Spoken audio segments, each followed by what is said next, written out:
bawat panalangin, ikaw ay diringgin. Ayon sa kanyang pangako, di kanyang iiwan.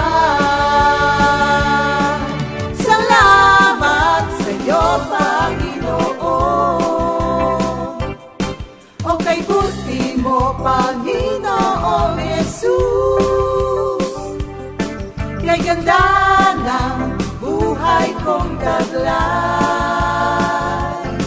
Sa'yo lang ang papuri, sa'yo lang ang luwalhati. Sa aking buhay, ikaw ang number one. O kay buti mo, Panginoong Jesus, kay ganda ng buhay kong taglay. Sa'yo lang ang papuri, sa'yo lang ang luwalhati. Sa aking buhay, ikaw ang number one. Sa aking buhay, ikaw ang number one. Sa aking buhay, ikaw ang number one. Gising sa umaga, hanap-hanap ka. Dulot ng salita mo, nagbibigay buhay. Ang sarap na malaman, may nagmamahal sa'yo. Salamat sa'yo, Panginoon. Walang pagsubok na di mo kakayanin mo. Sa bawat panalangin, ikaw ay diringgin. Ayon sa kanyang pangako, di kanyang iiwan. Salamat sa iyo, Panginoon. O kay buti mo, Panginoong Jesus, kay ganda ng buhay kong taglay. Sa'yo lang ang papuri, sa'yo lang ang luwalhati. Sa aking buhay, ikaw ang number one. O kay buti mo, Panginoong Jesus, kay ganda ng buhay kong taglay. Sa'yo lang ang papuri.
Good morning, Jesus!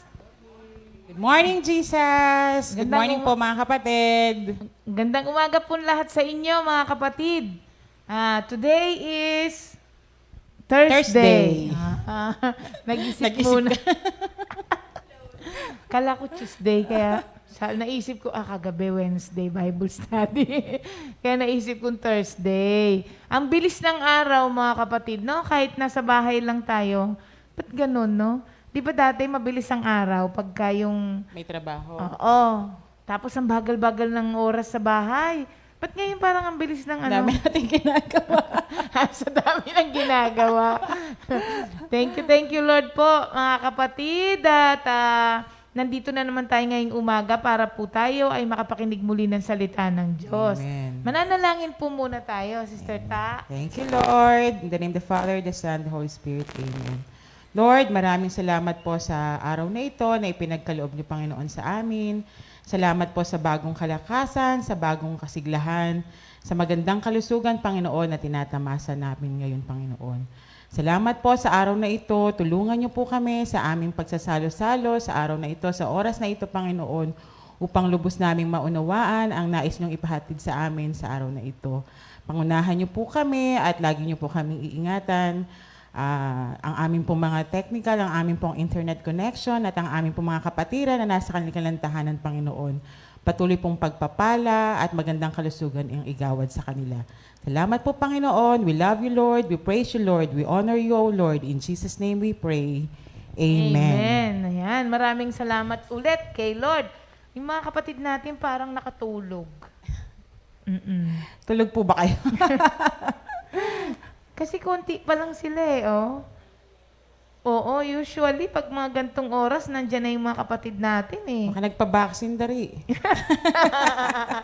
Antayin muna natin yung ating mga kapatiran. Thank you Lord. At sayang naman yung ating word na BOTD ngayon at magandang ating pag-uusapan. Baka nabakunahan nga tapos may mga side effect. Ano ba yung side effect daw yung Ayan, magandang pagkakataon yan, mga kapatid, magandang dahilan. Para po sabihin ninyo na may side effect ang vaccine. Kaya inaantok. Thank you, Lord, sa mga ibang workers na kahapon ay nabakunahan na. Amen. Yan, lahat Congratulations, mga Sinovac. Ay, hindi. Mga Sputnik na daw po. Tatak Sputnik na. Certified, na yan, Sputnik member.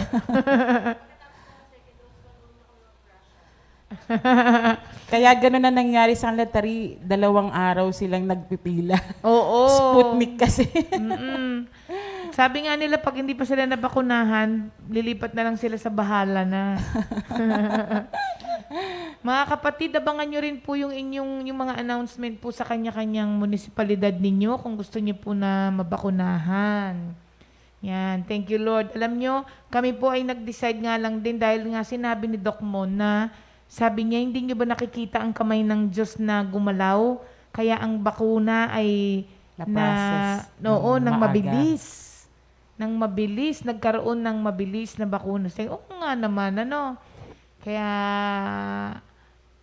mabuti na yung kinakabahan ka pero bakunado ka. Kesa sa kinakabahan ka tapos nawala naman. Oo. Lalo na ngayon, pamilya po ang mga nahahawa ngayon, mga kapatid. Kaya, extra ingat po tayo, okay? Unahin ko na po muna ang ating memory verse of the week habang iniintay natin yung ating mga kapatid.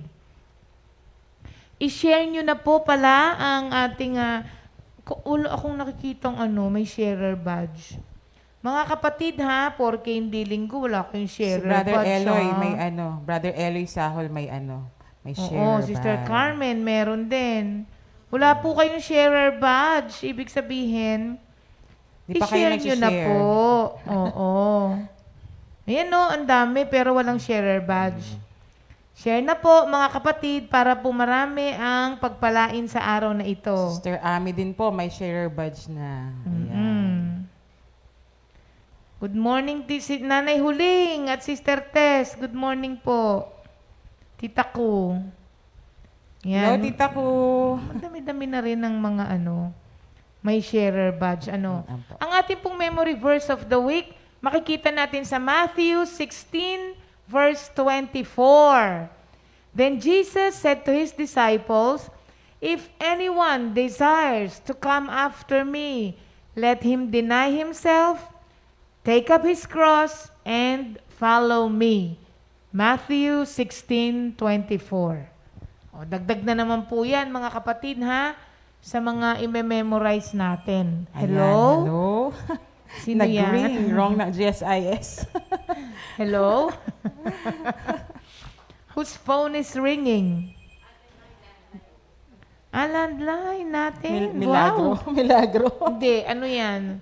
Wrong number, wrong number yung GSIS. pehado, wrong number yun. Ayan, Ayun. okay. Thank you, Lord, mga kapatid, at nandiyan naman din sila. Alam niyo po, ang pag-uusapan kasi natin sa Bible sa ngayong araw na ito ay isa ito sa mga literary na sacred literature. Itong Ruth na ito. Kasi it was intelligently written, sabi ng mga scholars ng marami. At dalawa lang po ang books sa Bible na ipinangalan sa pangalan ng babae. Esther and Ruth.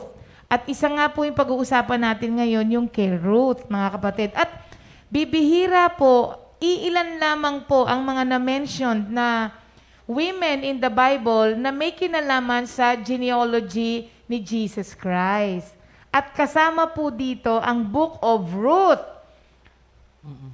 At nung mga panahon na yun, kasi pagka naisali ang pangalan ng babae sa mga ganito, extraordinaryong pangyayari na yun, mga kapatid. Dahil nung mga panahon na yun, excluded talaga po ang mga kababaihan. So, maraming nagsasabi that the Book of Ruth is a beautiful piece of sacred literature. Kasi nga, literary excellence nga ang tawag ng mga historians dito Biruin mo, a simple Moabite widow na naging essential character po in the powerful story of salvation. Kaya po, napakagandang pag-usapan nitong Book of Ruth na ito. Kaya sa umagang ito, welcome po natin si Sister Tata na makakasama natin ngayon para po i-share itong kay Naomi at kay Ruth. Yun. Thank you, Lord po. Ito po, basahin ko po sa Ruth 1 verse 16. May connect din po ito sa ating memory verse sa Matthew 16:24 Sabi po dito sa Ruth 1:16, sumagot si Ruth, "Wag po niyong hilinging iwanan ko kayo. Hayaan na niyo akong sumama sa inyo saan man kayo pumunta. Doon ako pupunta. Kung saan kayo tumira, doon ako titira. Ang inyong bayan ang magiging aking bayan, ang inyong Diyos ang magiging aking Diyos." Ayan. Thank you, Lord. Alam niyo, yun nga po sinabi ni Tita Ria, di ba, na yung Book of Ruth. Dito po natin makikita yung story ni Naomi and Ruth sa Book of Ruth sa Old Testament na may 4 lamang pong chapter na napakasarap pong basahin at talagang mai-encourage kayo dun sa bawat event ng buhay ni Naomi and ni Ruth. Ayun. Sabi nga po dito, this reminds us of God's care, provision, and faithfulness. Mas nakita ko rin po dito yung 3 bagay sa tinahak na buhay nila Naomi and Ruth. Yung po yung loss, love, and legacy. Sabi nga ni Tita Ria kanina, isang karangalan na ng isang Moabites ang maisama sa book, sa lahi ng mga taga-Israel. Kasi hindi naman kasi siya taga-Israel. Actually, galing yun sa enemy camp. Yes, ayun nga, 'di ba? So lagyan po natin ng konting background yung story ng Ruth. Si Naomi po ay ang asawa po niya si Elimelech. Sila po ay from Bethlehem. Tapos nagkaroon po ng taggutom sa Bethlehem. So they decided to go to Moab. Nag-migrate po sila sa Moab.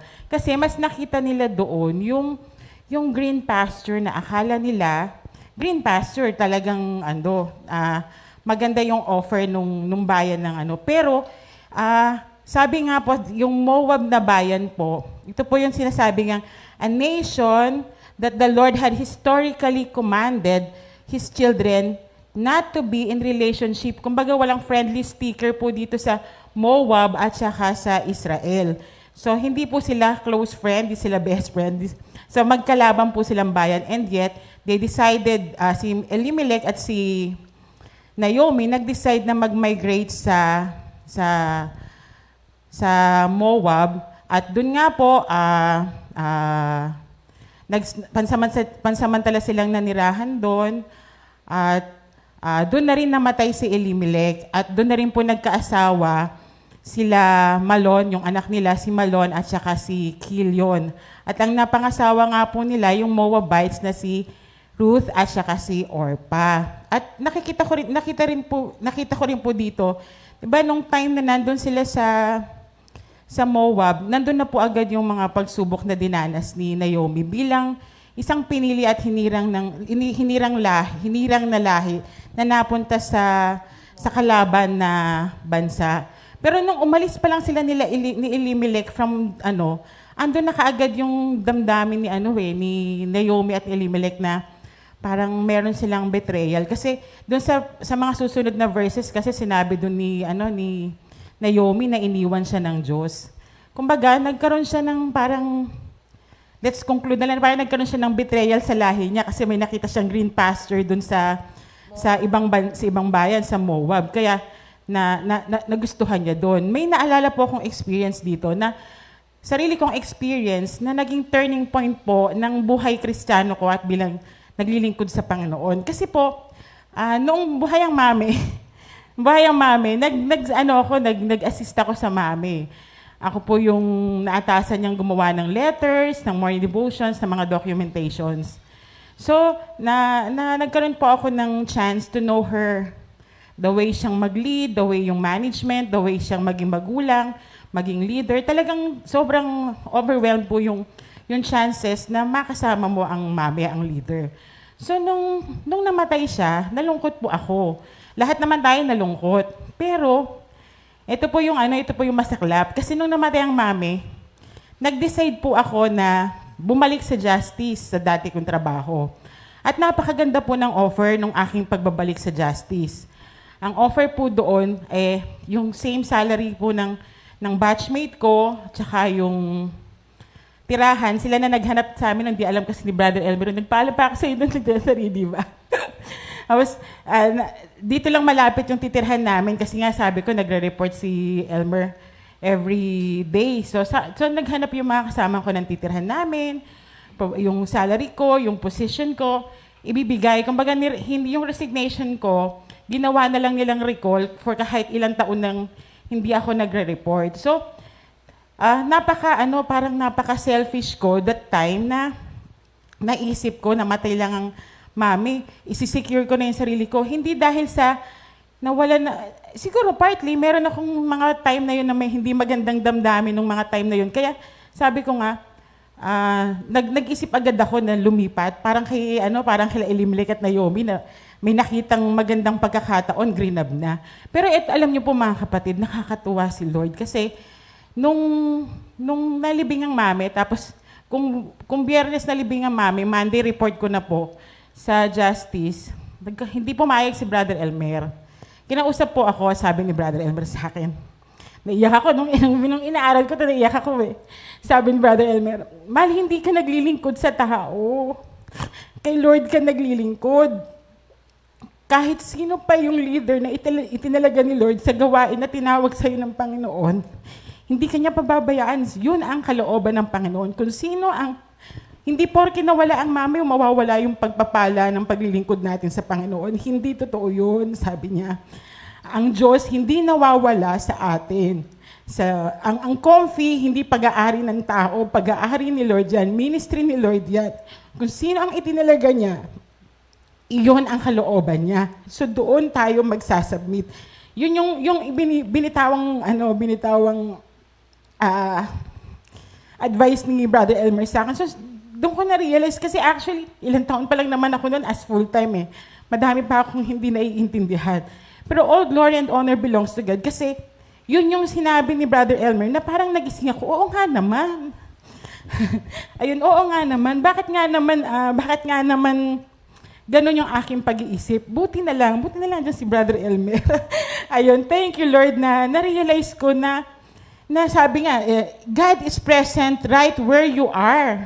Yun po yung lesson na nakita ko sa buhay ni Elimelech, ni Naomi, at ganun din po sa buhay ko nung ako'y bago-bagong naglilingkod. Sabi dito, diba, God is present right where you are. Stay put and stand firm. He's always more blessed it is always more blessed, It is always more blessed to be under the care of His will than anyone else. Thank you, Lord. Kasi, tingnan nyo naman po, nung mabalitaan ni Naomi na andyan ang tulong ng Panginoon sa bayang Israel, nagkaroon na siya ng desire to get back, na bumalik po sa bayan ng Israel, na wala na. Andun na yung loss niya, wala na yung asawa niya, wala na rin yung 2 anak niya. At ang dala niya na lang pabalik ng Israel ay yung 2 niyang in-laws na si Orpah at saka si Ruth. Ito po ang nakakatuwa. Sabi nga, God's way are not always the most practical, popular, or unopposed, but they are the most blessed. All glory and honor belongs to God. Kasi kung babalikan ko yung karanasan ko, ilang taon pa lang si JB noon, 4 years old. Ngayon po, 19 na si JB. Si Lucas, 11 na, tapos may coming pa. So yung pagpapala ni Lord, hindi talaga mawawala sa mga tao at lahing hinirang niya. Kaya sabi nga, di ba, stand firm, wag kang manahan sa pagpapala ng iba, kundi sa pagpapala ng Panginoon. Mas magandang we are under God's care. Tapos mapapansin po din natin dito, yung pagbabalik. Naalala ko kasi yung kagabi, yung sharing ni Brother David na parang naglaylo siya, tapos hindi niya alam kung paano siya makakabalik sa paglilingkod sa Panginoon. Meron po tayong mga ganong sitwasyon. At iyon din po ay dinanas ni Naomi nung siya ay babalik na sa Bethlehem, sa Israel. Nagkaroon po siya ng agam-agam, nahihiya siya, maaring ganon, di ba? Sabi ko nga, napakadaling umalis, pero mahirap bumalik, di ba? Pero sabi nga po dito sa lesson na nakita ko, no matter where you find yourself today, flourishing, pinagpapala ka man, o naghihirap ka man, tandaan po natin mga kapatid, bread is always available at God's table for anyone willing to return. Minsan kasi po, ang nagiging struggle natin sa ating pagbabalik sa Panginoon, yung kayamanan natin, yumaman tayo, nahihiya naman tayong bumalik. Hindi rin po pala tama yun. O kaya naghirap tayong lalo, nahihiya tayong bumalik. Hindi rin po tama yun. Ang nais po ng Panginoon ay tayo'y bumalik ng may willing heart at handa niya po tayong tanggapin. At may inihanda rin siyang magandang pagpapala sa mga taong babalik sa Panginoon. Yung tandaan natin. Tapos, na-realize din po dito ni Naomi, nung sa kanyang pagbabalik sa Israel, na-realize din po niya dito yung 2 niyang kasama na talagang committed na at saka desidido sa pagsama sa kanya. So napansin niya, parang hindi naman siya nag-initiate na parang hindi naman siya nagsabi na basta sumama na lang kayo, parang gano'n sabi niya. At sumama naman yung 2. Pero on their way to Bethlehem, naisip niya na mag-initiate siya na pauwiin na tong 2. Sabing gano'n kasi, di ba, hindi naman sila taga-Israel at alam naman na Moabite sila. So sabi ni Naomi sa kanila, umuwi na kayo. Sabi po sa Ruth 1:13, sabi, pinabayaan na ako ni Yahweh at hindi ko nais na madamay kayo sa aking kasawian. Kaya pinauuwi sila. Pero sabi po dito sa verse 14, pagkasabi nito, lalo silang nag-iyakan at hinagkan ni Orpah ang kanyang binan at nagpaalam na. Ngunit nagpaiwan si Ruth. Dito naman po makita na naman po natin dito na meron talaga tayo sa buhay natin bilang mananampalataya, bilang mga Kristiyano, makakaranas po tayo ng pag-iyak. Tulad namin ni Ate Beng, tulad ko kanina, talagang meron po tayo mga time to weep. Although there will be weeping in our life, the direction in which we weep is what we truly matters. So, ang nangyari po doon, kahit po nag-iyakan sila, na ipahayag yung damdamin nila sa isa't isa, nagpatuloy po sila, they moved on. Na-encourage po sila at alam naman po natin na nakikita ng Diyos ang ating pagluha. At yun nga, sabi nga, pwede namang umiyak, pwede namang masaktan, pwede namang anuman ang gawin mo, but hindi po doon tayo hihinto. We must be moving on. Kasi madami pa pong nag-aabang sa atin na pagpapala. Kaya hindi tayo hihinto sa pag-iyak lamang. Be encouraged, let's stand, let's go on, and let's move on. Tapos yun nga, di po ba, paulit-ulit naman po na sinabi ni Naomi kay Ruth na umuwi ka na sa iyong lahi. Pero ito po nakakatuwa, di ba? Basahin ko ulit yun sa 16. Sa Ruth 1 verse 16, sabi niya dito, "Wag po niyo akong hilinging iwanan ko kayo. Hayaan niyo akong sumama sa inyo. Saan man kayo pumunta, doon ako pupunta. Kung saan kayo titira, doon din ako titira. Ang inyong bayan ang magiging aking bayan, ang inyong Diyos ang magiging aking Diyos." Nakakatuwa po yung sagot ni Ruth kay Naomi na ito. Talagang knowing Ruth is, Moabites eh. Iba yung Diyos niya. Tapos iba yung Diyos ni Naomi. So, nakita po natin dito, dun sa pagsagot ni Ruth kay Naomi, yung tinatawag ng power of the spoken word. Ito po yung humble words na kung saan sobra yung pag-ibig. Kung kanina yung loss, ito yung pag-ibig na sinasabi ko nga na may humble words nung sumagot siya kay Naomi. Doon po na-convince si Naomi na alam niya, yung pagkakasagot sa kanya ni Ruth was governed by the Holy Spirit, na talagang may great strength, may lakas, may power. Yung pagkakasabi ni Ruth na, "Wag niyo akong pilitin na humiwalay sa inyo dahil gusto nga niyan sumama." So, ang nangyari po doon, yung pagkakasagot niya yun, that changed her circumstances when she decided to leave her people, false God and homeland for the God of Israel. Iyon po yung na-realize ni Naomi na desidido talaga tong batang to na maglingkod sa Panginoon na pinaglilingkuran ko. So, nirespect po iyon ni Naomi sa sinabi ni Ruth. At makikita po natin dito na sa ganong pamamaraan kasi para si Naomi yung naging magandang example para sundan talaga ni Ruth, di ba? Talagang iyon ang makita mo natin dito. Sometimes we need to speak the word of forgiveness or the word of accepting forgiveness. Other times, we need to speak the loving, determined, or committed word. Pero always po with the humble words. Alam po natin na ang mga salita na bibitawan na. Kasi minsan, pag nagagalit na nga tayo, hihingi tayo na, ikaw na nga nagkasala, ikaw pa yung galit. Hihingi ka na, sige, sorry na. Was hindi naman tatanggapin ang pinagsurihan mo kasi alam niya, hindi yun totoo, hindi yun sincere. So, hindi mo maluloko yung way mo ng pagsasalita. So, sa atin po bilang mga mananampalataya, let's be reminded of using humble words para po yung ating mga salita ay governed by the Holy Spirit. Kaya nakakatuwa nga po, at nakita po natin dito sa last part, yung legacy na iniwan para makilala ng buong Israel na si Naomi at si Ruth ay may magandang relasyon, at alam naman po natin na si Ruth ay isang napaka-masunurin. Kaya po talagang pinagpala ni Lord sa bandang huli na napangasawa niya si Boaz. So mga kapatid, ito nga po yung mga questions na maaari nating muni-munihin. Sabi dito, are we really committed to Christ? Will we go where He goes? Or stay where He stays? Will His people be our people? His God, our God? So mga kapatid, sa araw pong ito, how did God speak to us, to our hearts today, through Ruth's word? Ayun po. Yun po ay iwan ko sa inyo sa mga napag-usapan natin kanina. Thank you, Lord. Yan.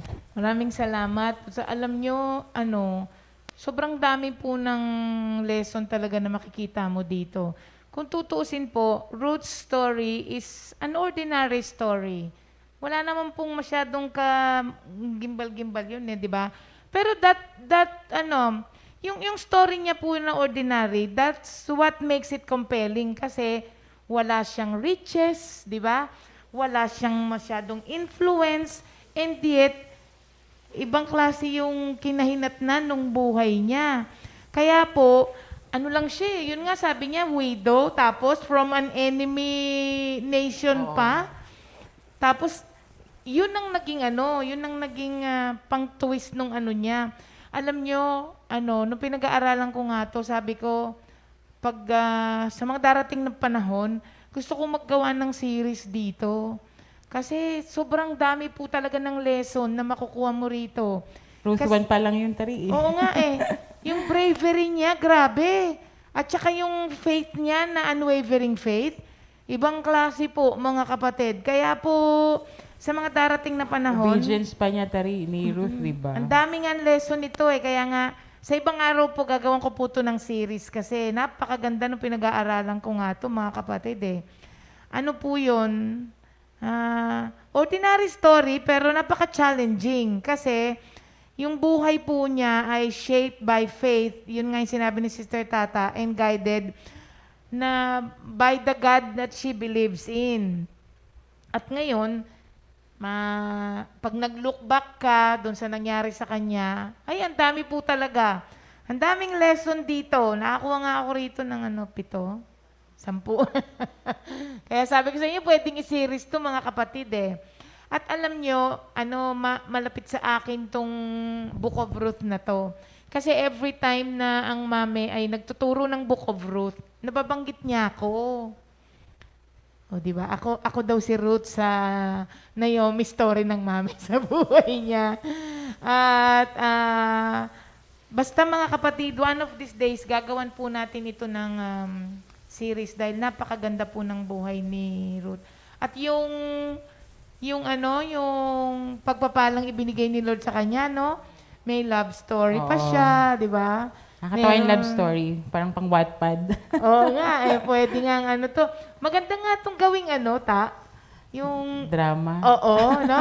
Buhay nga. ni Minsan nga gawin natin yan, instead of preaching through yung words, yung some of the books of the Bible, gawin natin siyang, anong tawag nila doon? Words in action.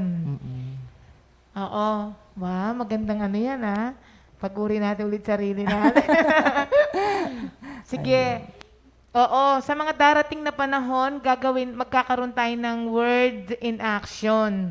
So instead of preaching it, papalabas natin yung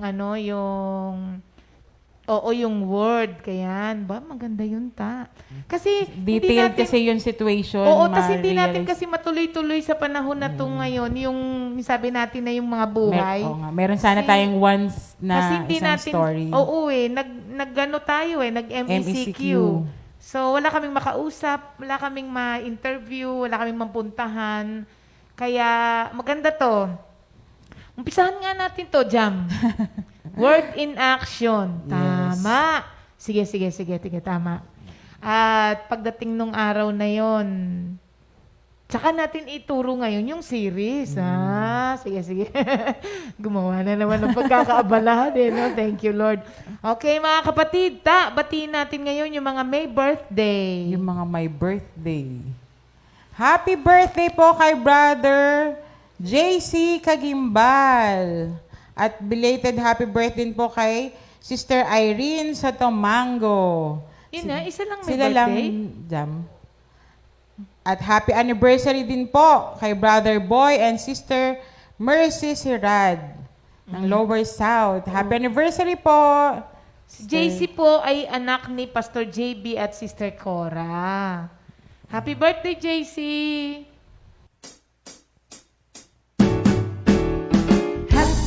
Happy birthday, happy birthday, happy birthday, happy birthday, happy birthday to you.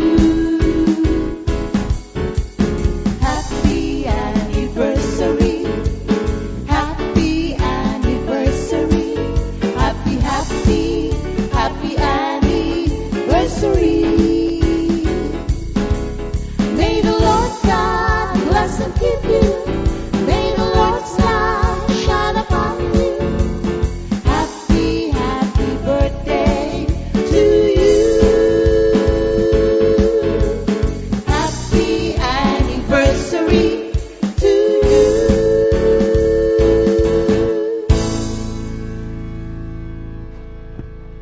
Happy birthday po and happy anniversary po. Ayan, thank you, Lord. Nakakatuwa po mga kapatid dahil yung mga kapatiran natin na nagpa-pray, lalong-lalo na yung nagka-COVID, buong family, ganon. Tapos meron tayong isang pinapray dyan na si Casey De Leon, sabi ni Sister Rachel, talaga daw yun, kaya pinapray niya na yun. Ano na yun? Kumbaga, oo, 70-30 na. Ang kalain mo, maayos na daw ngayon. Oo, kaya thank you Lord daw dun sa prayer. At marami na rin po na buong family, kagaya nila Sister Tess. Glory to God, sabi niya, kasi declared na magaling na sila. Negative na silang lahat sa reswab nila. Tapos sila Sister Mimi at yung asawa niya nakauwi na din. Ang dami na po. Thank you Lord sa kagalingan na ibinigay po ni Lord sa inyong lahat. Mga kapatid, mag-game na po kayo. At sobrang dami na nang nag-game ngayon. 30,000 na. Oo. Mag-game na po Punong-puno kayo. na. Kaya dagdagan po natin. Pwede po ba natin siyang gawing kahit man lang 80,000, pwede na po yun mga kapatid. Mag-game na po tayo, ha? Okay. Habang nag-game na sila, tawag muna tayo ng mga kapatid natin dito sa loob na hindi pa natatawag. Ako nga, nagkabisa eh. Oo nga. Nag-review, 15 na ako. Pagdating dito, Lamentations na alala ko. Madaling araw pa lang daw, nagre-review na Alas siya. 4 po yun talaga. Alam ko namang matatawag na ako nun eh. Kaya lang pag dito na, Pagdating po dito, nakita ko si Ate Beng eh. Ganda kasi. ay naku talaga naman ta. Oo talaga, ikaw naman, Tibeng. Sige, ilaban mo na yan. Sister Maripas talaga Malinaw na malinaw. Pero Asan siya ang ng mic ni microphone, mga kapatid. Ayun, meron na Sige. daw dyan, Beng. Hello. Wow, ayan na. Yung mga pambanat mo sa akin yung nakaraan Mukhang ready naman siya, ta. Oo nga eh. Uy, Verse of the day po ba? Uy, ang payat ni Beng, Uy, thank you, Lord. Si Beng kaya ang pinakamaraming alam na Naku, Lord, wag na. verse of the, memory verse. Pakitaan mo sila, Beng, Huli ha? na yung kanta, Tibeng. Makaganti naman ako sa'yo. Beng, pakitaan mo sila ng tamang pag-memorize. Ito na po ba? Memorize na agad na Oo, 10 Commandments. Ten Ten Commandments Commandments pa? muna. Naku, Lord. Siyempre naman. Teka, sandali tayo. Sige, sige. Shake off muna ang nervyos. Oo. Para hindi ka mahirapang huminga. Okay. Go. Teka, sandali. Nakalimutan. Teka, sandali po. Ang aga namang Thou nervyos shalt niya. have no other gods before me. Thou shall not take the name of the Lord in Mali. vain. Ay, you shall not take the name of the Lord. Ay, hindi. Mali, mali. Teka po ha. Ulit. Again. Kasi po yung scripture ang inalala ko kanina. Nakalimutan ko may 10 commandments po. You shall have no other gods before me. You shall not make no idols. You shall not take the name of the Lord in vain. You keep the Sabbath day holy. Honor thy father and thy mother. You shall not commit murder. You shall not commit adultery. You shall not steal. You shall not make false testimony against thy neighbor. And you shall not covet. Oh!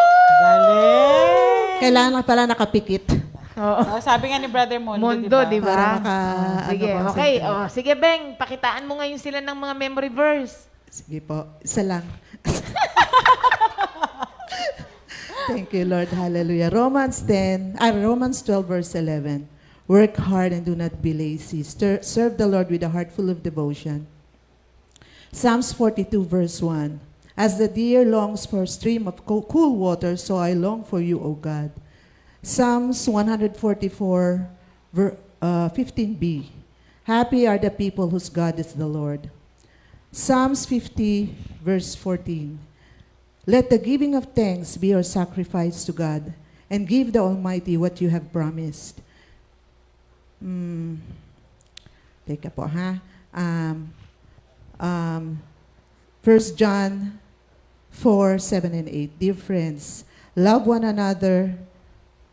Love one another, for love comes from God. Whoever loves is a child of God and knows God. Whoever does not love does not know God, for God is love. 2 Corinthians 5:7. For our life is a matter of faith and not of sight. Exodus 14:13 declares the Lord. Moses answered, "Don't be afraid. Don't be afraid, stand your ground, and you will see what the Lord will do today, what the Lord will do to save you today. And you will never see these Egyptians again." 1 Chronicles 16:13. 23. 1 Chronicles 16:23. Sing to the Lord, all the world. Proclaim every day the good news that He has saved us. John 3:16 na. For God so loved the world Pumunta na sa that He generic, gave no? His only begotten Son, that whosoever believes in Him shall not perish but have eternal life. Philippians 1:16, be confident of this very thing, for He who began a good work in you will perform it until the day of Jesus Christ. Psalm 37:4, seek your happiness in the Lord and He will give you your heart's desire. Pero bago yon, 3 and 4, no? Trust in the Lord and do good, live in the land and be safe. Seek your happiness in the Lord and He will give you your heart's desire. Proverbs 3:5 and 6, trust in the Lord with all your heart. Never rely on what you think you know. Remember the Lord in everything you do, and He will show you the right ways. Isaiah 55:8. As my thoughts For my thoughts. are For my thoughts. as high as the sky is, tama ba yan? Hindi. Iba. For my thoughts are... As my thoughts are different as my thoughts. Wag na lang yun. Nakalimutan ko. Teka, sandali po pwede ba yun na lang, Tari? Teka, sandali. Kasi naano na yung utak ko eh. Sa dami ng scripture. Teka po Psalm 119 verse 11. Thy word is hidden Kanta na. in my... Pwede ba kumanta? Kantay mo Thy na. word... Have I Thy word have I hidden in my heart, that I may not sin against Thee, O Lord. May kasama pa ba yun? To do your will. Di na. Okay na. Okay na? Okay na po yun. Tati, maubos ang oras. Ba? Tama na yun. Thank you, Lord. Para kay Beng, napakalaking ano nun. Yes po. Thank you, Lord. Achievement nun. Kaya bigyan siya ng tinapay. Pampataba. Thank you, Lord. Thank you, Lord. Congratulations, Beng, Oh, wala na akong magawa eh. Natusta na agad yun si ni Beng eh. Para po kay Beng na ang tawag namin sa kanya lagi ay loading. Aba, malaking ano na yun. Marami na yun. Marami-rami. Oh, madami-dami na yun. May kaba pa yun. Congratulations nga po pala kay Sister Chiki Riosa. Yes, congratulations Oo, kapatid. Sister Sister Chiki. Chiki. Oo, Siya nakapasok po sa ay ano. ganap na. Nakapasok siya sa PNPA. 22,000 daw yung applicant nun. Tapos, mada-downgrade to 950. Tapos, magti-300. Kasama pa rin siya doon. Oo. Tapos, mag-i-exam pa pala yon. Tapos, pag naipasa niya yung exam na yon, 4 years daw yon na walang uwian. Hindi ko alam kung 4 years na ba ngayon. Mga Sabi ni kuya. Oo, thank you Lord. Basta, yun ang kanyang Kasi pangarap. magte-training na siya doon at saka salaried na siya. At Oo. PNP na rin siya. Pangarap niya yon at binigyan ng katuparan ng Panginoon. Grabe naman po talaga yung umaasa lang talaga yan si Sister Chiki. Papray ng papray yan. Tapos kung ano ang kalooban ni Lord, sabi niya naman nung nakaraan na nagkita kami, kung ano po kalooban ni Lord, yun po ang susundin ko. So, kalooban ni Lord talaga na makapasok siya sa PNPA. Kaya, congratulations, Chiki!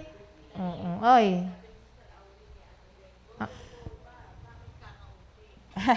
Kakaunti daw today. Chinichill ka pa naman daw ni Sister Au.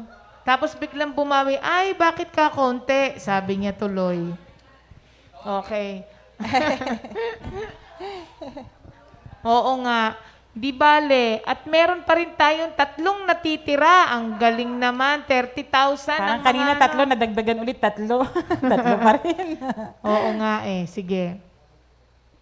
Ang 3 masugid ngayon ay si Sister Rose Orpilia, si Sister Connie Manalad, at Brother June Mangigad. Ito talagang ano to? Siguro tari manawagan din ako kay Sister Connie Codilia. Caudilia. Oo Di siya nga. sumasali. Oo nga, Sister napansin Connie. Gracia. Pang ano lang daw siya ta? Ah? Pang new song lang daw Pang siya. new song lang ba siya? Upgraded na si Connie. Ano na siya ngayon? Pang new song na, no? Writer na songwriter si Sister Connie. Sige po. Okay, Sister Jam. Pili na tayo.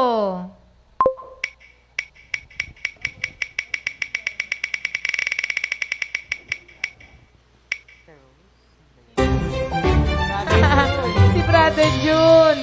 Brother June Mangigad. Unang-una siya eh. Opening pa lang, nag-game na siya tari eh. Talaga? Brother June, alam niyo nakakatuwa si Brother June. Simula nung natuto siyang mag-cellphone.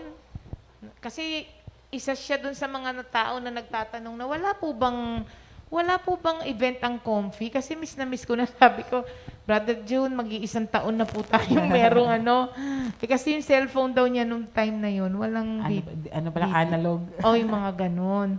Ay, binili siya ng bagong cellphone ng anak niya. Kaya tawagan natin si Brother June Mangigad. Anong taon na si Brother June? 70 plus. 80 na. Oo. Pero ibang klase yung nito, napakatikas, Dati pala siyang bodybuilder. Kaya siguro madisiplina talaga si Brother June. Ayan, Brother June, good morning po. Good morning. Kamusta na po kayo? Buhay pa po. Masaya. Good morning po. Good morning po sa lahat ng mga kapatiran po. Ayan. Thank you. Opo. Sarap sana kung nandyan ako. Hindi po nabuo yung aming video po. Yung cellphone po. Hindi. Hindi yata kaya nung phone.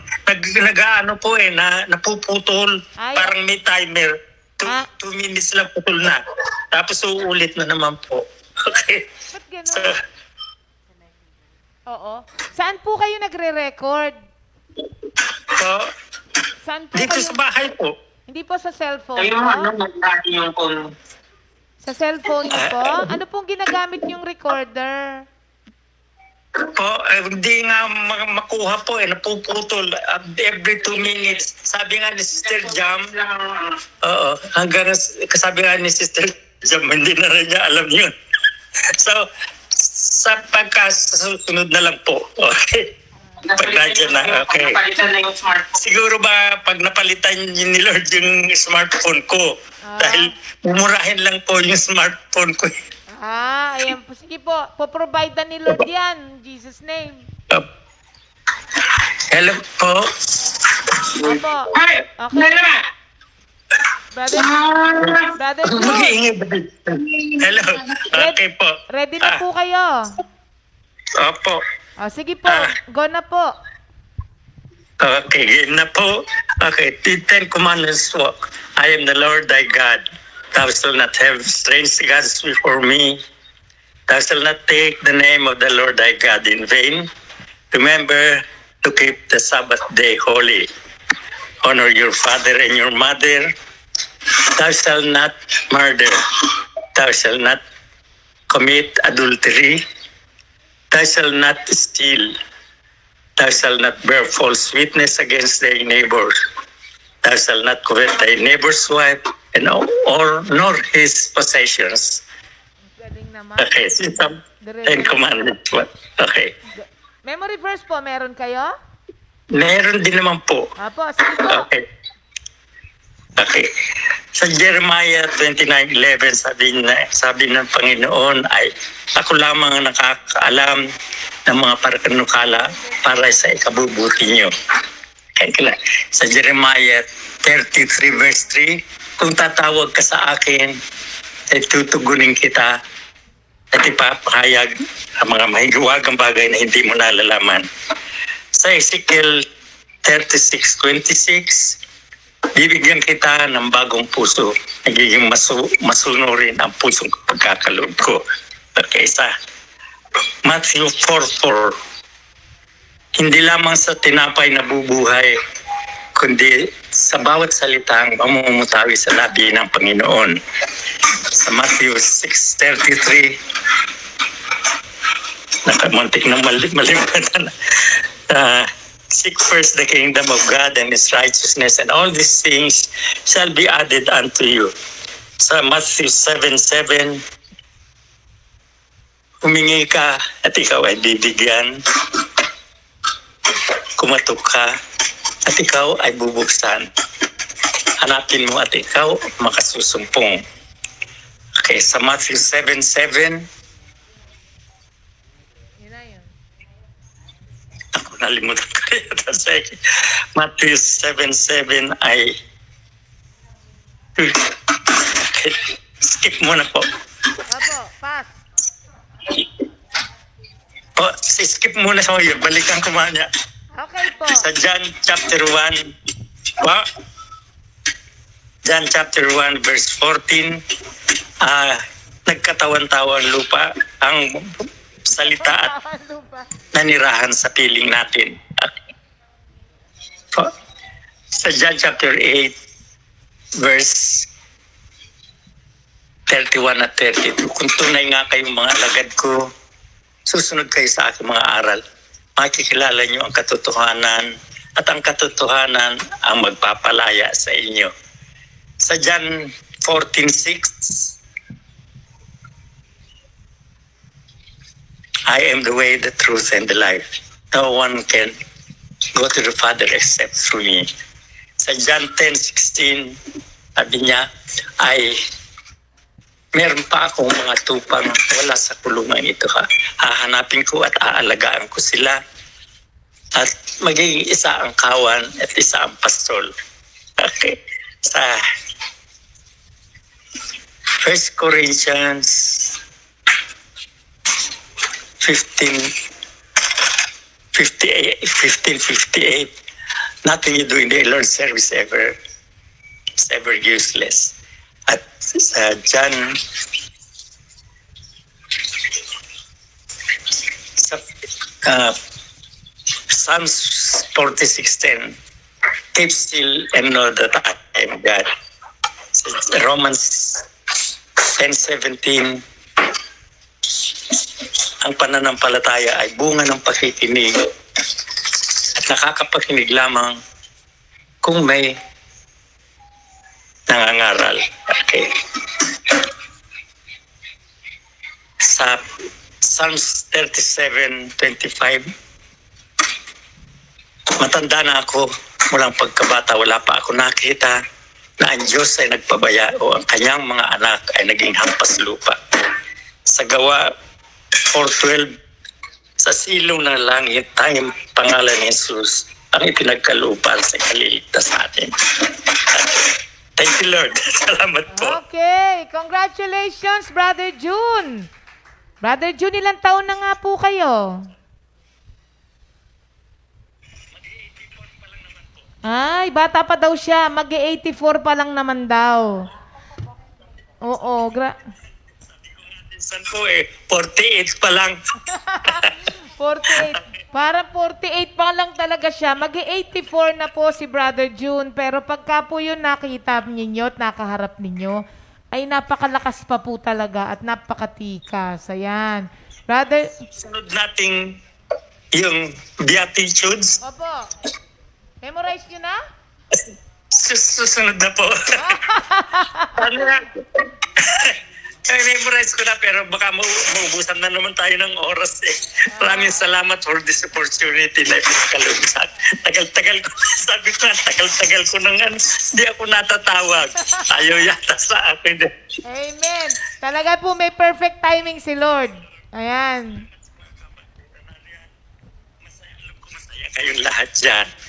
So, salamat sa Panginoon. Thank you, Lord. Thank you, Jesus. Thank you, Lord po, Brother June. Okay. At ito po ang inyong panalo. Opo. Ito po ang inyong panalo. Ayan. Panalo niyo po. Ayan. Ano kaya kung downy po? Ano po? Wala na bang downy? Downy gusto nyo? Downy. O, sige. Downy po. Bibigyan ko kayo ng Downy. Yes. Opo, sige po. Downy para kay Brother June. Thank you, Lord, Brother June. Naglalaba daw kasi siya. Ayaw niyang maligo. Sige po, Downy. Siya lang daw naglalaba. God bless po, Brother June. Thank you, Lord. Ayan po si naglalaba yun lalaki, 84 years old. Siya ay byudo na kasi. Oo. Ano lang, recently lang kasing kinuha na ni Lord si Sister Gaya, no? Thank you, Lord. Ayan, salamat sa mga senior natin, ano? Pwera kasi doon sa mga naririnig nila sa GMJ, meron pa silang sariling memory verse. Kaya everyday. naisasama nila. At yung mga ibang nabanggit nila hindi natin memory verse, pero naging lesson natin. Oo nga po. Naging VOTD natin. Siguro yung series, kakaulit, everyday nung VOTD, Na i-consider na memory na-consider verse. nila na memory verse. Saka isipin mo naman, Tari, kailan lang din naman siya nakapag-access na Oo nga, 'di ba? ng FB Live Oo. natin. Parang si Brother Mondo, Brother Mondo, hindi siya nagsi-cellphone from the start ng GMJ. Kailan lang din naman Pero nga may siya listahan talaga. siya, no? Grabe yun. Oo. Ano? Nireview po yata yung ating mga previews. Ano? Di, Pwede magaling- naman pong gawin eh. Magaling talaga yung si Brother Mondo, di ba? Matalino talaga yung si Brother Mondo. Pero para i-memorize mo, ilan lahat yun, Jam? 40 na. Para i-memorize niyo po ang 40 na scripture. Simula Tapos- umpisa ng memory verse po natin. Tapos senior pa, ano? Ibang klase. Kaya nga matalino yun, di ba? Isa siya sa mga, Nung nag-aral. Oo. Yung sa LTI, Oo. may honor yan si Brother Mondo eh. Ibang klase yung mga seniors natin, ano? Thank you, Lord po, dahil sa ibinibigay sa inyong kalakasan ng Panginoon. Si Nanay Aning nga, di ba? Si Lola Si Nanay Feli. Feli, oo nga. Si May Sister kanta pa Glo. nga yun eh. May Dami kanta rin pa, may kanta pa si Lola Feli. Kaya, glory to God po sa mga, mga seniors natin na patuloy na pinagkakalooban ni Lord ng wisdom at kalakasan. Oo nga po. Ayan. Thank you, Lord. Okay. Alam niyo po, mga kapatid, meron pa tayong mga papremyo eh. Kaya, doon sa sharer of the day, napaka-importante na, sana kahit na walang prize, share natin lagi yung, GMJ. Kasi po, nagsishare din naman tayo lagi sa FB natin, di ba? Yung mga selfie natin. Tsaka yung mga caption na wala lang. Nakita ko nga dito yung mga kasama ko sa taga 4th State eh. Nakikinig Dati Grace Pipito. Ayan, nanonood sila. Thank you, Lord. Opo. So, pagpatuloy po nating i-share ang ating gawain. In that way, mga kapatid, nakaka-evangelize po tayo kahit sa gitna po ng pandemic. Amen. Ayan. Thank you, Lord. At marami naman po talagang naabot itong ating GMJ. Sister Tad, ako na tayo ngayon sa New Song of Sa the Week. ating New Song of the Week na inawit po ni Doc Mon Federe at sinulat po ni Sister Jen Beltran na nilapatan ng musika ni Brother SJ. Ang title po ay With You, I Have Nothing to Fear. Thank you, Lord.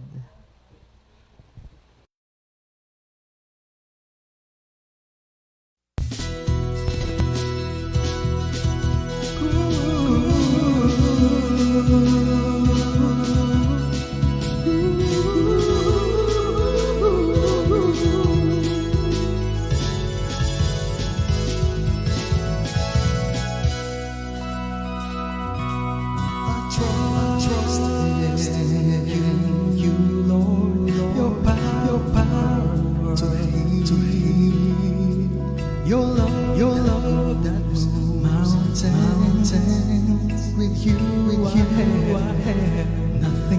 nothing to fear. I trust in you, Lord, your power to heal, your love that moves mountains.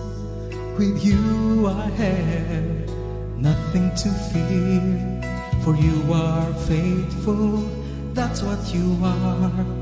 You never leave me, you're never too far. I trust in you, Lord, your power to heal, your love that moves mountains. With you I have nothing to fear. Ooh.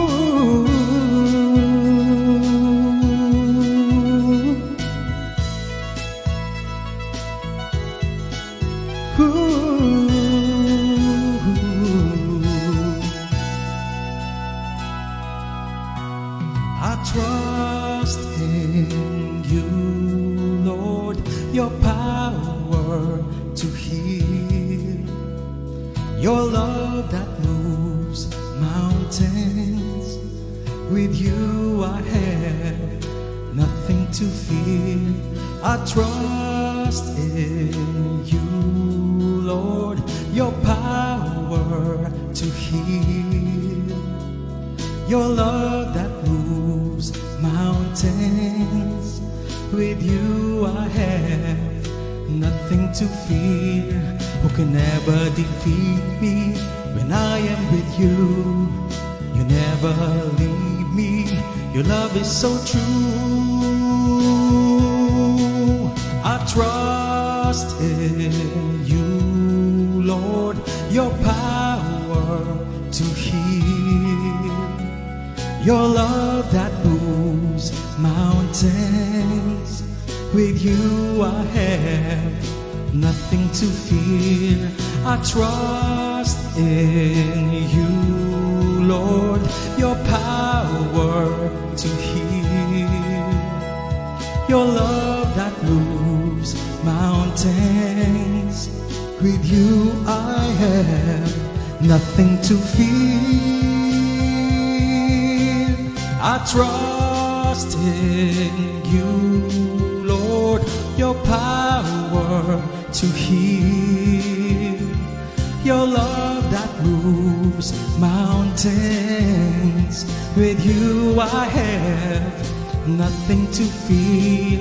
I trust in you, Lord, your power to heal, your love that moves mountains.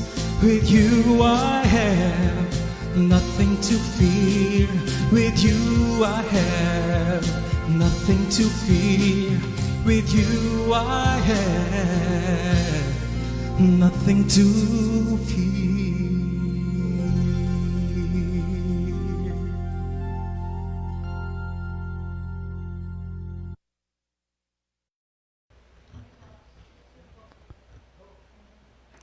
Good morning, Jesus. Good morning po sa lahat ng nanonood po ng DMJ. Sa inyong lahat po, salamat po. Sa kasabyanan ko po, nanonood po. Thank you, Lord po. Amen. Good morning, Comfy family. Kasama ko ngayon ay yung isa sa Flexi Brothers at sa mga susunod na araw, makakasama pa natin yung mga iba nating mga Flexi Brothers. Maaring hindi nyo masyadong nakikita o kilala si Brother Roger. Sa pagkakataong ito, siya na ang hindi naman magpapakilala, no, ha? Siguro sa pamamagitan ng mga ilang mga pagtatanong, Pero bago yan, mananalangin muna tayo, ha? Okay. Hallelujah. Lord, maraming salamat po, Lord, sa paggising na magaan ang pakiramdam. At itong buong araw, Lord, ay kayo po ang aming magiging patnubay, gabay at proteksyon. At Lord, yung mga kapatiran na may mumunting karamdaman at yung anak ni Brother Berto, Lord, kayo po ang in full control. Salamat po sa magiging resulta sa kanyang CT scan na alam ko po na yung favor po ninyo sa kagalingan. Thank you, Lord, at salamat sa mga pagbabahagi kanina ng mga mabubuting balita na mga salita mo. Again, Lord, manguna po kayo sa aming dalawa ni Brother Roger. In Jesus' name we pray. Amen. Hallelujah. Brother Roger, ang tawag kasi natin dyan ngayon, tayong mga Kristiyano, ay yung ating pagkakatawag o calling. Paano ka bang napunta sa Comfy? Yan. Thank you, Lord po. Salamat po, Lord. Bago ko po ihayag po yung aking buhay noon at buhay ko po ngayon, ako po ay laking probinsya po. Lumaki rin po ako sa probinsya. Siguro ko mga 7 years old po, wala na po ako sa sarili kong magulang. Yung mga magulang ko po, hiwa-hiwalay. At may mga kanya-kanya rin po silang trabaho. Salamat po sa Panginoon dahil naniniwala talaga po ako na sabi nga po na nasa sinapupunang kapalang po ng yung mga magulang, may plano na si Lord sa ating buhay. Kaya doon po naniwala po ako doon sa salita na yon na kahit na hindi ko pa gaanong kilala ang salita ng Diyos, ako kasi po yung taong napakatigas ang ulo. May sarili pong mundo. Kung ano po ang gusto ko, yun ang ginagawa ko. Kasi yung mga magulang ko nga po, wala po sa akin alam mo naman po yung mga anak na yung wala po yung mga magulang. Napakahalaga kasi sa isang bata na nandiyan parati yung magulang nagtutuwid sa pagkakamali. Ako kasi po yung batang walang nagtutuwid. Akala ko lahat ng bagay na ginagawa ko tama. Pero salamat na lang po sa Panginoon dahil sa murang edad ko po, marami pong taong ginamit si Lord para ituwid po yung aking buhay. Marami pong nag-alaga sa akin para maiaayos yung aking buhay. Ang nag-alaga po sa akin, puro matatandang dalaga, matandang binata, ganyan po. Kaya lahat po na yon ay natutunan po, tinuro nila kung paano yung buhay na maging maayos. Ang plano ko kasi po nun sa buhay ko, sa probinsya po, farmer po, magtatanim. Ganun po yung pinamulat sa akin yung mga nag-alaga po sa akin sa Bicol. Magtanim, mangingisda. Kaya salamat po sa Panginoon dahil talagang may plano at siguro po talaga sa akin si Lord. Mayroon pong nakilala po yung nanay ko dito sa Maynila. Kasi yung nanay ko po nandito sa Maynila, namamasukan po bilang isang kasambahay. Nakita po yung kamag-anak na si Sister Miling po. Ay tinanong po yung nanay ko, may anak ka bang lalaki? Gusto mo pag-aaralin ko? Yan naman po. Kinuha po ako ng nanay ko sa Bicol at napunta naman po ako dito sa Maynila. At si Sister Miling po ang nag-alaga sa akin. Alam mo naman po pag matatandang dalaga, talagang napakahigpit po. Lahat ng alam mong itutuwid niya. Kaya salamat sa lahat na ginamit po ni Lord na mga nagturo sa akin na hanggang ngayon ginagamit ko po yung mga tinuro nila sa akin. Napunta po ako dito kay Sister Miling at umaatin-atin po ako sa prayer meeting noon sa Sapote. Pagkatapos nung umaatin po ako, sabi niya, punta ka sa center. Akala ko po, pagamutan. Center. Sabi ko, wala namang sakit. Yung pala po, yung sa youth, pumupunta-punta po ako dito. Katapos po noon, nag-aaral po ako, umatin-atin po ako dito. Tapos nun, malapit na po siya mamatay, sabi po nun sa mami, pinagpaalam po ako sa mami, dito ko ititara yung alaga ko pag nawala ako. Eh, yung mami naman po, walang masamang damo sa mami. Lahat po okay. Kaya nagulat po ako nung tinanggap po ako ng mami dito sa Compi, na hindi niya naman po ako kilala. Nagulat po ako bakit ako tinanggap, na hindi naman po alam kung saan ako galing. Kaya salamat po rin sa mami na ginamit din talaga ni Lord para maging maayos ang buhay ko. At para maging maayos po, marami pa rin tao hanggang sa ngayon po na itinutuwid, ikinokorek po ako, natutuwa po ako sa mga taong ganon, na pag may nakikita pong pagkakamali ako, itinutuwid po ako. Minsan magtatampo ako, akala ko, yung sabi ko, bakit ako parating itinutuwid nito? Pero nakakatuwa po yung may nagtutuwid po sa atin. Hanggang sa natututo ka po unti-unti kung anong pagkakamali mo na iko-correct po. Kaya thank you Lord po, hanggang sa ngayon po nandito na po sa Compi, dito na rin po nagkapamilya, hanggang sa lahat ng pangangailangan naman po ng isang manggagawa, provided naman po ni Lord, nagkapamilya po ako dito. Kaya tumagal din po ako dito sa Compi dahil sa marami pong yung mga tao rin po na ginagamit ni Lord na yung ganito, dumaan po kay Sister Nena, Sister Bioli, si Ma'am Bonnie, tapos si Sister Ami Asierto, Sister Opie. Talagang salamat sa Diyos na pagtagumpayan ko po yung mga tao na yon. Salamat po. Kaya napakaluwag po sa kalooban pag napagtagumpayan mo po yung mga pinagdadaanan. Grabe po. Hanggang sa ngayon po, nananatili pa po ako dito sa Compi. Kasi hanggang sa ngayon po, mayroon po pong nagko-correct sa akin. Kaya natutuwa po rin ako, kaya inaakala po natin masama si ina. Pero natutuwa po ako minsan, kakatok yan sa bahay. Oh, morning devotion na. Sabi ko, ano ba naman to si ina? Bakit yung iba hindi sinasabihan? Bakit tayo na lang? Pero salamat sa Diyos, nandiyan si ina. Walang tao. Sabi ko, walang taong ganun dito sa atin na yung makikita ka, paalalahanan ka parati. Sabi ganun. Sana naman kayo nagpunta, gagabihin na naman kayo. Sabi ko, ito yata yung magulang na hinahanap ko. Sobra yung sa pagpapaalala sa'yo. Kahit saan ka pumunta, tatanungin niya. Kaya salamat sa Diyos po kay Sister Linda.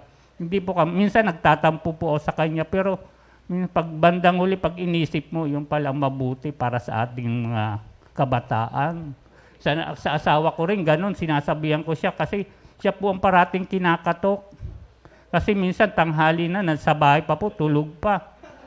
Eh, oras na po ng morning devotion, nandiyan na si ina, kakatokin ka noon. Sige, pag hindi ka pumunta sa morning devotion, si inang kakatok sa iyo. Kaya salamat po sa Panginoon na natili po ako. Yung word ko nga pa po sa dati pong matigas ang ulo ko, sabi po doon sa Ezekiel 36 verse 26, bibigyan ko kayo ng puso at bagong puso, bagong espiritu, at ang masuwayin yung puso ay gagawin kong masunuring puso. Salamat po sa word na yon. Pagkatapos po, nanatili po sa Compi, nandoon po yung life verse ko ng Colossus 3:23. Sabi po doon, ano man ang iyong ginagawa, gawin mo ng buong puso para sa Panginoon at hindi sa mga tao. Thank you, Lord po. Amen. Thank you, Lord. Alam niyo yung kung sa ating Comfy family, sa siguro mga 30 years ago, no? Kasi si Sister Miling Belga, yung Sapote Prayer Group, yun yung si Sister Miling sa lahat ng nakakakilala. Dito sa loob, siguro kung kilala nyo si Bonnie, yung mga binabanggit niya, sila Sister Ellen, sila Sister Ami Incierto, yan yung mga kasamahan ni Brother Roger. Si Brother Roger, saan ka ba naka-assign?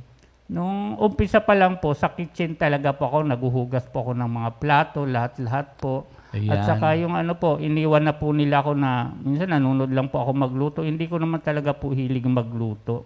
Oo. So nakita niyo yung background namin kitchen kasi for so many years, si Brother Roger ay naka-assign sa kitchen. Alam niyo ba na ang mga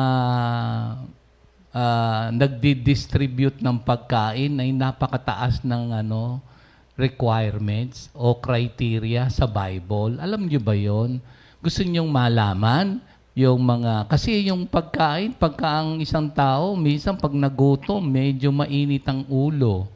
Kapag walang makain, anak ko, matatarantayan. Kaya nga ngayon, salamat sa ating mga kababayang Pilipino, merong bayanihan at maraming mga sangay ng gobyerno na talagang na merong ayuda, merong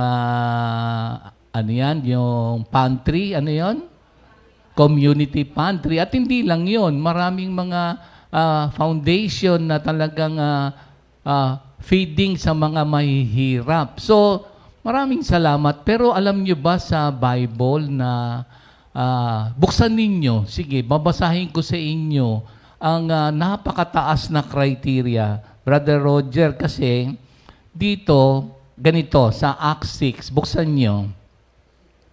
Now, in those days, when the number of disciples was multiplying, there arose a complaint against the Hebrews by the Hellenists. Pag sinabi nating Hellenist, ito yung Greek-speaking Jews. Pag yung Hebrews, ito yung native Hebrews. Because their widows were neglected in the daily distribution. Sa ibang version, food distribution. Then the 12 summoned the multitude of the disciples and said, "It is not desirable that we should leave the word of God and serve tables. Therefore, brethren, seek out from among you 7 men." Ito yung criteria sa pagdidistribute ng pagkain. Napakataas. So, seek out from among you 7 men of good reputation, full of the Holy Spirit and wisdom, whom we may appoint over this business. Ayan. Para yung mga disciples ay nag-concentrate sa propagation or preaching of the Word of God.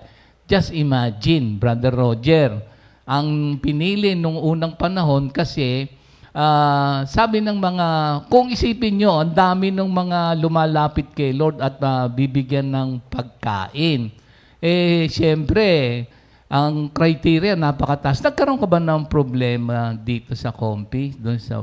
Meron bang mga nagko-complain? Meron bang nagwawala? Ano ba yung mga naging karanasan mo na sabi mo, binago na ang puso mo? Kaya na kung tutuusin hindi ka naman cook, pero tapos yung mga tanong pa uling kasunod, baka madami na.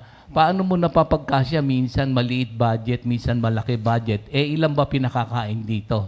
Ngayon po, thank you Lord po, dahil po nung panahon po na matagal na po, nung panahon pa po ng mami, talagang mami po sasabihin sa'yo, ito, pagkakasyahin mo po yun, hindi mo po pwedeng sasabihin sa mami na kulang po to, kailangan ikaw ang gagawa ng diskarte. Kami na po ni Sister Banji nakakaalam nun.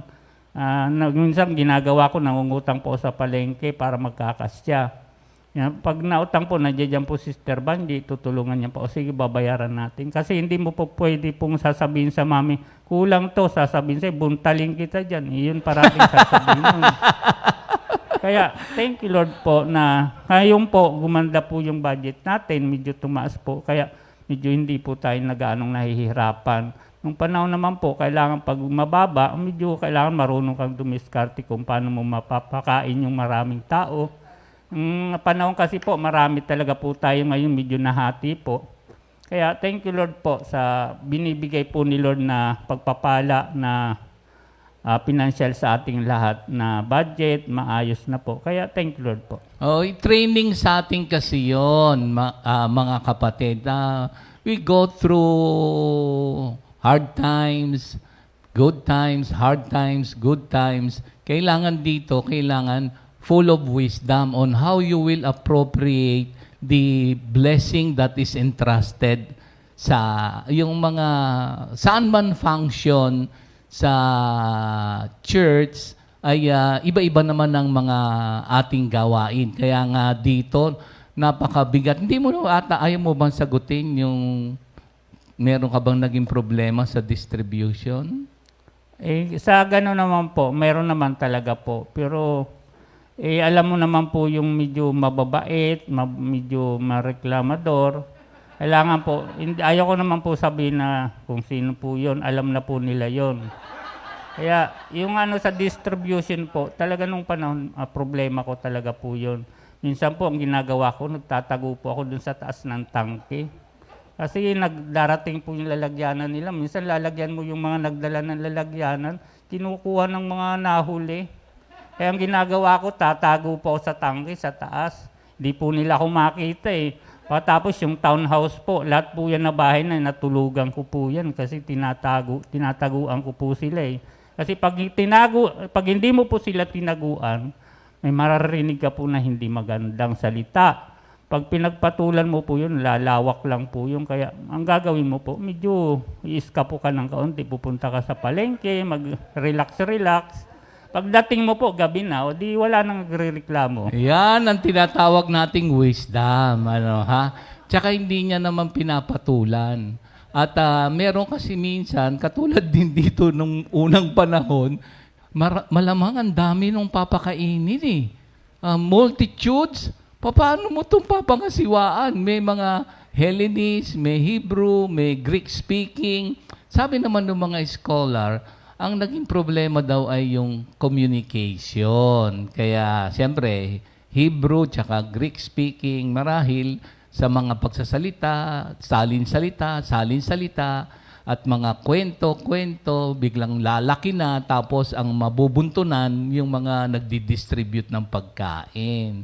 Pero ang napansin ko, kaya inilalagay ni Lord yung sa food distribution, napakataas ng ng criteria, good reputation. Di ba? Kung tutuusin, si Brother Roger tsaka si Pastor Simple, kapag merong award, di ba, palitan lang sila tungkol doon sa parang pinaka-best na kung sa world, kung sa secular ay best employee. Di ba laging silang dalawa ang nagpapalitan lamang? So, dalawa lang ba ang magpapalitan? Naisip ko lang. Kasi, sa totoo, kahit na masabi mo, Roger, parang wala ka namang maririnig. Ano? So, tsaka nakakapagtaka. Kay maliit, kay malaki ang budget, ang ginagawa pala niya, nangungutang. So, pero pagdating naman ng sobrang budget, binabayaran at si Lord naman na nagpo-provide. So, di ba minsan merong isang tao lang. Dito merong malaking pamilya. Paano ba yung ginagawa mo doon? Minsan po, yung mga pagmalaking pamilya po, ang gagawin mo po doon, babawasan mo yung yung medyo mababait. Tapos sa susunod, pag sumobra naman po yung pagkain, alam mong sobra, yung mababait, dadagdagan mo naman. Oo. Anong mababait? Ibang mababait ba? Ibig mo sabihin? Totoong mabait yung po. totoong mabait. So yung mga mababait, binabawasan mo kasi hindi magrereklamo. Ang hirap pala kaya pala sa Bible, napakahalaga pala nitong helpers in the church na kung titignan mo, parang sa tingin mo hindi masyadong katulad ng mga preacher, lahat ng mga function na makikita ng mga karamihan, wag lalagay sa ulo kaya nga doon sa kagabi nga wag tayong hahantong doon sa glory to me, no? Pero yung nasa kitchen, no, nandito sa Bible, good reputation, full of the Holy Spirit, tsaka wisdom. Ang hirap mag-budget, Pero dahil nga merong pangako ang salita ng Diyos sa Ezekiel ba yun? Sabi mo? Ezekiel 36:26. 36:26. Nagkaroon ng katuparan yan sa panahon sa New Testament sa Hebrew. Bibigyan ng bagong puso, bagong kaisipan. Kaya aayos ang pagdidistribute ng pagkain. Alam niyo, nagkaroon ako ng, Brother Roger, meron lang akong kukukwento, i-share sandali, Nagkaroon ako ng opportunity o pagkakataon na nung nandun kami nung late 80s, na-assign kami 5 kami, di ba, pinadala ng community. Na-assign kami dun sa Jipusa. Okay? Ano ba yung Jipusa? I-search nyo kung ano yung Jipusa. Ito yung mga hippies, mga punks nung araw, born out ito sa beatniks nung unang panahon. Yun ang historical background nitong Jipusa. At na-assign kami doon sa Chicago. So, hindi ko alam kung anong parte ng Chicago, late 80s yon. So, ang kasama ko doon, si Pastor Rudy at si Pastor Fred. Sister Opie na-assign sa isang lugar, si Pastor Mer na-assign sa isang lugar. Kami na-assign kami doon sa Chicago. At napunta ako doon sa Jesus People USA. Sila yung mga nagpapakain doon sa mga walang pagkain sa kalye. Tapos meron silang lumang building, doon lahat nakatira tong mga Jesus People USA. So, napasali ako, na-assign ako doon, nagdi-distribute ng pagkain. At ang aking experience doon, siyempre, nung mga panahon na yon, sa tingin ko, bakit ako nilagay dito, samantalang ang akala ko ay pag-aaralin. Kasi ang nangyari doon, bukod sa food distribution, nandun kami sa mga building na luma, nagtatastas kami ng carpet. Imagine, ang hirap tastasin ng carpet na nakadikit sa mga building, sa mga kwarto. Ang daming building noon. Tapos na-assign din kami doon, yung mga bahay na nakatayo lang, tapos may mga poste, yung ano ba ang tawag doon. Na-assign kami doon, kami yung gagawa ng pundasyon, titibagin namin yung lupa. So parang sa akin, talagang puro puro reklamo. Hindi naman ako masyadong sanay doon sa manual. Kaya medyo sa tingin ko, bakit ganito ang ginawa nung aming school na pag-aaralan? Ang sabi ko nga, si Pastor Mer, nasa aircon, nasa opisina. Para bang sa tingin ko, lugi kami. Tapos, kasama ko na si Pastor Fred, si Pastor Rudy ngayon. Yun ang gawain namin. Nakita ko tong Jesus People USA. Sila yung mga hippie nung araw na naging naki-Lord na. At ang kanilang ministry, gusto nilang pakainin lahat yung mga bomb. Tapos makikita mo doon yung mga bomb. Alam niyo naman yung mga hippie nung 70s. Late 80s kami napunta doon kasi na-establish yan. I-research nyo lang yung Jipusa. Yung mga nakita ko doon, mga babae, merong pardible dito sa pisngi. Tapos yung mga buhok, tomahawk. Tapos ang mga kulay, yellow, green, blue. Iba-iba yung kulay nung mga buhok. Tapos medyo ahit dito, kalbo rito, tapos may nakatirang konti dito. So yun yung mga nung unang panahon na nagkaroon ako ng pagdidistribute ng pagkain. At meron din itong banda, ang pangalan ng banda nila, Resurrection Band. Tapos yung pagkatapos nilang pakainin, magbibigay sila ng Word of God.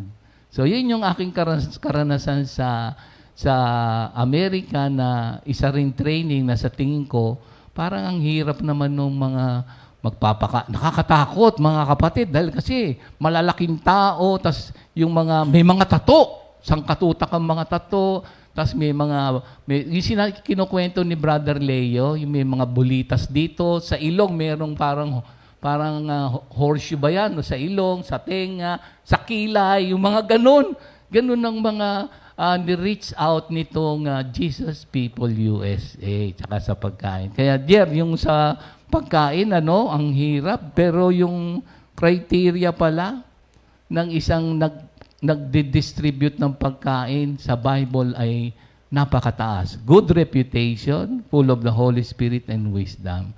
Yan naman sabi mo nga, nakuha mo sa training, kila yung mga uli. Kay Sister Nena po, Mang Bonnie. Nena Bartolome po. Kuy Nandeng. Pagkatapos kay Mang Bonnie po. Si Bonnie, ang pamangkin niya si Rocky ngayon, na merong ministry na. Pagkatapos si Ami Inserto, na meron na rin manggagawa at meron na rin ministry. Sister Bioli po. Sister Bioli, na kay Lord na, si Pastor Rudy, asawa. Si Sister Opie. Sister Opie, nasa Baguio. Grabe pala yung mga trainer mo, no? At ang pinakahuli, Ang pinakauli po talaga si Ina. ayan, sino si Ina? Sister Linda naman po yan yung nanay talaga namin. Minsan, Yun. minsan pag tiningnan mo, may inis ka. Yung yung mga, bakit ako na lang parating nakikita nito? Pero pag inisip-isip mo, bandang huli, tama po yung ginagawa ni Sister Linda po. Yan. So, yan yung full of the Holy Spirit. Opo. Tsaka, kailangan din may wisdom. At by God's grace, hindi naman tayo yon kasi ang magbabago ng puso at kaisipan natin para ma-manifest itong pagiging merong good reputation, full of the Holy Spirit, it is still God working in our lives. Yung inner being, babaguhin yung heart and mind for us na mag-manifest itong, di ba pag tinanong nyo, si Brother Roger, meron paborito ang mga members natin pag kumakain dito sa linggo. Alam mo kung ano? Ano po? Ano? Corn beef daw. Ay, hindi. Alam mo kung ano? Ano po? Ang paborito ay bopis. Bopis. Sister Linda po yan. Yan. Si Sister Linda ba yon? Oo, paborito ng mga members. Kasi sabi nila, doon tayo kumain sa Kompi. Ang sarap ng bopis, ano? Opo. Ano ba yung bopis? Baga ba yon? Ano po, yung baga po, puso ng baboy po. So, tsaka meron pa tayong paborito, meron pa rin paborito mga Comfy family natin members, yung chicken. Chicken feet. Oh, chicken feet. Ikaw ba, ano ba yung pinakamadali mong lutuin? Pinakamanda. Alam ko Ano po? na, ito, awitin natin. Ano po? Di nagmamali. Okay, sige. Awitin natin, mga kapatid. Kasi nung unang panahon, ang ating, ang paborito niyang lutuin ay maling. At hindi lang yun, meron dala-dalang gulay si Brother Jomari, si Pastor Jomari. Yung galing sa yung lagi, yung kalabasa. Opo. Oo, lahat. Di ba lahat ng luto sa kalabasa, ano ba mga niluluto mo sa kalabasa? Okoy. Ginataan. Tapos tortang parang torta po yung yung kalabasa. Ano pa? Tapos po yung gagawing soup. Soup, kita nyo. Pero malusog yung kalabasa. Kaya, thank you Lord. Kasi sa pag-distribute ng pagkain, napakahalaga sa church yan. Naalala ko rin nung unang panahon, nung nandun kami sa LA, meron tayong kapatiran na, kasi siyempre, hindi naman ganun nung unang panahon, lagi siya nagdadala ng mga pastries, mga pagkain na galing sa mga iba't ibang mga outlet, dinadala dun sa church natin. Si Brother Paul Brasil. Ayan, naalala nyo ba yan si Brother Paul Brasil? Ayan, yun yung ginagaya ni Kaabay kumanta. Si Brother Paul Brasil. So siya, talagang gusto niya yung laging may pagkain ng mga manggagawa nung araw. Tsaka nung araw, alam to ni Brother Larry Castillo, tsaka Kaabay. Kasi nung araw, walang bayad ang chicken feet. Pinamimigay, tsaka yung ulo ng isda, hinihingi lang namin sa sa mga supermarket nung unang panahon. Tsaka kung ano-ano pa yung hindi kinakain noon, yun ang aming kinukuha sa mga supermarket nung araw. Ngayon, lahat may bayad na. Pero nung araw, nako, si Brother Larry magaling magluto yan. At yun yung mga kasama natin noon sa mga pagkain. Pero salamat sa Diyos naman, kahit saan naman tayo pumunta ng outreach nung unang panahon, talagang yung ating mga kapatiran nung kumaganda ay parang piyesta. At ganito rin naman sa atin sa gawain. Pero again, napakataas ng requirements ng mga nasa food distribution. Okay? Thank you, Lord. Thank you, Jer, Lord. baka meron kang gustong ipayo sa mga ititrain mong magluto. Sino ba tinetrain mo magluto ngayon? Wala pa pong... Wala nagbo-volunteer? Mayroon naman po, pero okay naman po. Ang alam ko si Brother Bong. Si Brother Bong po, nandiyan po, kasama ko po yan. Ngayon po, medyo may nararamdaman pa po. Alam ko po, papagalingin na po siya ni Lord. Meron bang mga ibang sisters na nakikita mong pwede? Marami po, halos lahat na sister marurunong naman po magluto. Amen. So ano nga iyong sa mga kapatiran, thank you for more than, di ba mahigit 30 years ka na? Mga ganun po. Hindi ko na po binibilang yung kung ilang taon. Oo. Hindi, kasi ilan taon ka na ngayon? Magpo-47 po. 47. So, Matapos. tama, 17 ka nga nandito. Tama ba ako? Mga 76 po na nag-aaral pa po akong high school noon. High school, nandito na po ako noon. Mga mga 96 po. 96. Oo, grabe. Brother Roger, sa mga mahilig magluto na merong full of wisdom, with a good reputation, and full of the Holy Spirit. Yan, thank you Lord po sa lahat po ng mga na-assign po sa kitchen, mga nanay po na nagluluto. Alam po natin napakahirap po talaga mag-budget. Pero pag inuna po natin ang salita ng Diyos, na alam po natin sa umaga pagbangon po natin, mayroon po tayong pinanghahawakan na Word of God. Yung po ang magdadala sa atin sa buong maghapon. At lahat pong nating ginagawa, wag po natin kakalimutan yung Colossians 3. Kasi pag pinanghawakan po natin yung Colossians 3:23, nandoon po yung kalakasan natin. Wala po tayong ibang pagkakatiwalaan kundi si Lord lamang. Amen. Thank you, Lord. Glory to God. Amen. See you tomorrow. In Jesus' name. Amen. Amen. 2 Timothy 2:2. Hallelujah. 2 Timothy 2:2. Praise the Lord. 2 Timothy 2:2. You and me, let us proclaim the gospel. 2 Timothy 2:2. Hallelujah.